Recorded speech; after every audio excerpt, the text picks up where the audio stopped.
بسم اللہ الرحمن الرحیم۔ ایک سوال آیا ہے، رمضان کے چاند کی مبارکباد دینا کیسا ہے؟ تو رمضان کے چاند کی ایک دوسرے کو مبارکباد دینے کا شرعاً ثبوت نہیں ہے، تاہم فی نفس ہی مبارکباد دینا جائز ہے، لیکن اس کا اہتمام درست نہیں ہے اور نہ ہی اس میں کوئی ثواب ہے۔ البتہ ہر مہینے کا چاند دیکھ کر اپنے لیے خیر و برکت کی دعا کرنا یہ ثابت ہے، لہذا مسنون دعا کے الفاظ کے ساتھ اس کا اہتمام کرنا چاہیے۔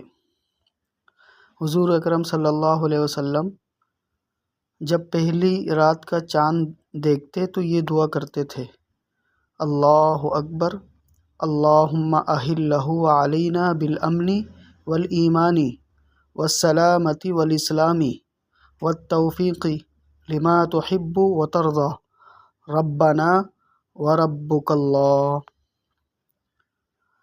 تو ہمیں بھی چاہیے کہ جب ہم رمضان المبارک کا چاند دیکھیں تو یہ دعا پڑھیں، اور اسی طرح جب بھی اسلامی مہینہ شروع ہو تو اس دعا کا اہتمام کرنا چاہیے۔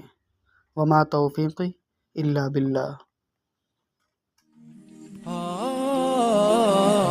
درس قرآن، درس حدیث، اصلاحی بیانات، فقہی مسائل اور وظائف کے لیے مفتی ابو بکر انصاری کے چینل کو سبسکرائب